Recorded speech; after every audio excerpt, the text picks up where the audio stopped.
देवघरातील बंद दरवाजा भाग 2 मध्ये आपण पाहणार आहोत. आदित्य घाबरून मागे वळला, पण तिथे आजी नव्हती. संपूर्ण वाड्यात भयानक शांतता पसरली होती. देवघराच्या बंद दरवाजाच्या फटीतून मंद प्रकाश बाहेर येत होता. अचानक टन टन टन देवघरातील घंटा आपोआप वाजू लागली.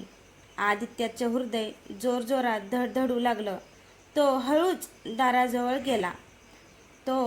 दाराजवळ गेला आणि कुलपाला हात लावला.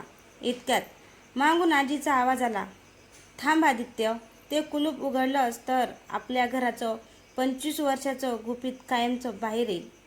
आदित्यने थरथरत्या आवाजात विचारलं, "आजी, त्या देवघरात नक्की आहे तरी कोण?"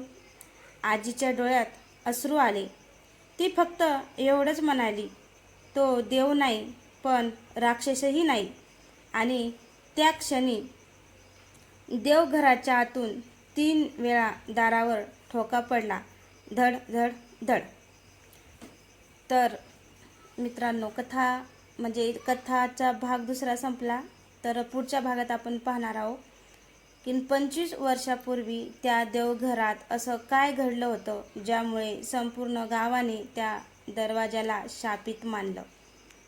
अशाच कथा ऐकण्यासाठी आपल्या फेसबुकला फॉलो करा. धन्यवाद.